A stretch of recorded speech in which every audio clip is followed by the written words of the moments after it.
पिछले एपिसोड में हमने देखा था कि तियान के पास एक स्लेव मर्चेंट आता है जो कि उसे वहाँ पे अपने स्लेव खरीदने के लिए बोल रहा होता है, लेकिन तियान को उसकी बातों में कोई भी इंटरेस्ट नहीं होता है। इसलिए तियान वहाँ से जा रहा होता है, तब वो बंदा तियान के पास आकर उसे फोर्स करने लग जाता है और उसे अपने स्लेव खरीदने के लिए मना रहा होता है। फिर वहाँ पे तियान जब उस बंदे की स्लेव को देख रहा होता है तो उन्हें देखकर उसे बहुत ही ज़्यादा बुरा लग रहा होता है। तभी वहाँ पे तियान के पीछे यही आ जाती है जो कि तियान से बोल रही होती है, लगता है तुम्हें अपनी सोलमेट मिल गई और वो तुम्हें बहुत ही ज़्यादा पसंद भी आ रही है, इसलिए क्या तुम उसे खरीदने के बारे में सोच रहे हो। और ऐसा कहते हुए वहाँ पे यही तियान के ऊपर गुस्सा कर रही होती है। यही की बातों को सुनकर वहाँ पे तियान के रोंगटे खड़े हो जाते हैं और फिर वो जो वहाँ पे पलट के यही को देखता है तो यही वहाँ पे मुंह फुला के खड़ी होती है, जिसको देखकर तियान वहाँ पे उससे बोल रहा होता है, भाई तुम का भाई मेरा मतलब है तुम यहाँ पे क्या कर रही हो। नहीं नहीं, मतलब तुम मुझे गलत समझ रही हो, तुम्हें जैसा दिख रहा है वैसा नहीं है। और ऐसा कहते हुए वहाँ पे तियान यही को समझाने की कोशिश कर रहा होता है तो यही वहाँ पे तियान से बोल रही होती है, तुम्हें अपना ये बहाना करने की कोई ज़रूरत नहीं है, मैं तुमसे कुछ देर के लिए दूर क्या गई, तुम्हारी आंखों ने दूसरी लड़कियों को ढूंढना शुरू कर दिया और अगर वो तुम्हें इतनी पसंद है तो क्यों नहीं तुम उनके पास ही रुक जाते हो। और ऐसा कहते हैं वहाँ पे यही तियान के ऊपर गुस्सा कर रही होती है। फिर हम वहाँ पे तियान को देखते हैं जो कि तुरंत ही यही का हाथ पकड़ लेता है और उसको वहाँ से पकड़ कर ले जा रहा होता है और बोल रहा होता है, चलो चलो तुम्हें अभी और भी शॉपिंग करनी है तो क्यों नहीं हम दूसरी दुकान पे चलते हैं, चलो हमें यहाँ पे नहीं रहना चाहिए। और ऐसा कहते हुए तियान वहाँ से जा रहा होता है और वहाँ पे वो जल्दी करते हुए यही को वहाँ से उस जगह से दूर ले जाने की कोशिश कर रहा होता है। तभी वहाँ पे यही अपने हाथ को तियान से छुड़ाते हुए उससे बोल रही होती है, अब तुम ऐसे क्यों भाग रहे हो, जाओ जाओ जाकर उनमें से किसी को पसंद कर लो, मैं भी देखना चाहती हूँ कि तुम्हारे पास जितने पैसे हैं तुम उनमें से कितने को खरीद पाते हो। और ऐसा कहते हुए यही वहाँ पे तियान को उन स्लेव की तरफ जाने का इशारा कर रही होती है। तियान यही के इस तरह के गुस्से की वजह से डरा हुआ होता है और इसलिए वो उससे बोल रहा होता है, मेरी वाइफ बहुत ही ज़्यादा खूबसूरत है और उसे दिन रात देखने के बाद मुझे नहीं लगता इस दुनिया में कोई भी ऐसी चीज़ है जो मुझे अट्रैक्ट कर सकती है। फिर हमें वहाँ पे यही को दिखाते हैं जो कि वहाँ पे गुस्सा करते हुए मन में सोच रही होती है, इन स्लेव मर्चेंट की हिम्मत कैसे हुई मेरे सामने अपना एक घटिया बिजनेस करने की, और तो और ये इससे मेरे हस्बैंड को मुझसे दूर भी करना चाहते हैं। और ऐसा सोचते हुए वहाँ पे फिर यही वहाँ पे जो स्लेव मर्चेंट होता है उसको घूर रही होती है और वो मन में ही सोच रही होती है कि तुम जैसे इंसान को जीने का कोई हक नहीं है, इस फैंगजिन सिटी से तुम जल्दी ख़त्म हो जाओगे। और ऐसा सोचते हुए वहाँ पे यही उस बंदे को बहुत ही भयानक और जानलेवा तरीके से घूर रही होती है। वहाँ पे यही को इस तरह घूरते हुए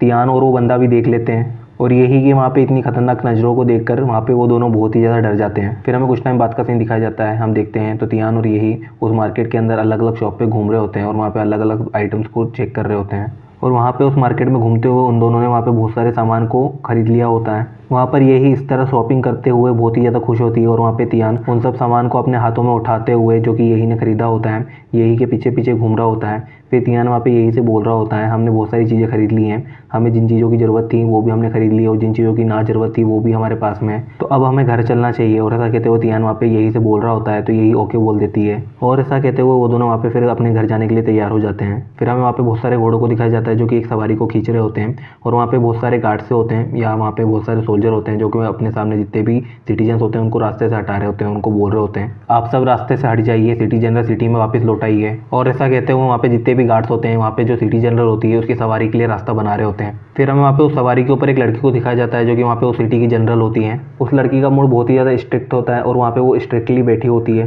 फिर हमें वहाँ पे उस सिविलियंस की भीड़ के अंदर तियान और यही को दिखाते हैं जो कि वहाँ पे उस जनरल को देख रहे होते हैं। तो वहाँ पे फिर तियान अपने पास वाले सिविलियन से पूछने लग जाता है, आखिर ये लड़की है कौन, ये तो देखने में किसी जनरल की तरह नहीं लगती, ये तो देखने में किसी बड़ी फैमिली की वारिस की तरह लगती है, तो ये यहाँ पे जनरल कैसे है। तियान की बातों को सुनकर उसके पास में खड़े जो सिविलियंस होते हैं वो उसको बता रहे होते हैं, इसका नाम तो नहीं पता लेकिन ये फ्यू तियान यू की छोटी बहन है और ये वेल्थी फैमिलीज की टॉप ब्यूटी में से एक है और मैंने सुना था कि कुछ टाइम पहले वुल्फ क्लैन से लड़ने के लिए गई थी, लगता है वुल्फ क्लैन इसके हाथों हार गई है और उन्हें हराने के बाद ये वापस सिटी में लौट आई है। सच में ये लड़की बहुत ही ज़्यादा ताकतवर है। हाँ तुम सही कह रहे हो, इसीलिए तो सैंगफेंग एम्पायर ने इसे यंगेस्ट गॉड ऑफ वॉर का टाइटल दिया है। उन लोगों की बातों सुनकर यही वहाँ पे उस लड़की को देख रही होती है और मन में ही सोच रही होती है, इतना बुरा नहीं है, ये वॉर के लिए गई थी और वहाँ पे उन्हें हराकर इतनी जल्दी वापस आ गई, ये वाकई अपना टाइटल डिजर्व करती है। और ऐसा सोचते हुए वहाँ पे यही उस लड़की को देख रही होती है। यही कि इस तरह उस लड़की को देखने की वजह से वहाँ पे जो जनरल होती है उसे इस बात का एहसास हो जाता है कि उसे कोई देख रहा है, तो वो तुरंत ही वहाँ पे उसे और देखने लग जाती है। लेकिन जब वो लड़की वहाँ पे यही की तरफ देखती है तो यही तुरंत ही वहाँ पे तियान के पीछे छुप जाती है, जिसको देखकर तियान को कुछ भी समझ में नहीं आता है। फिर हमें वहाँ पे तियान को दिखाते हैं जिसे किसी चीज़ का एहसास होता है तो वो उसे और देखने लग जाता है और बोल रहा होता है ये तो डीमन क्यू है। फिर तियान वहाँ पे कुछ कल्टीवेटर्स को देखता है जिसे उसने पहले भी देखा था और उन्हें देखकर वो मन में ही सोच रहा होता है, लगता है ये लोग यहाँ पे कुछ बुरा करने की सोच रहे हैं।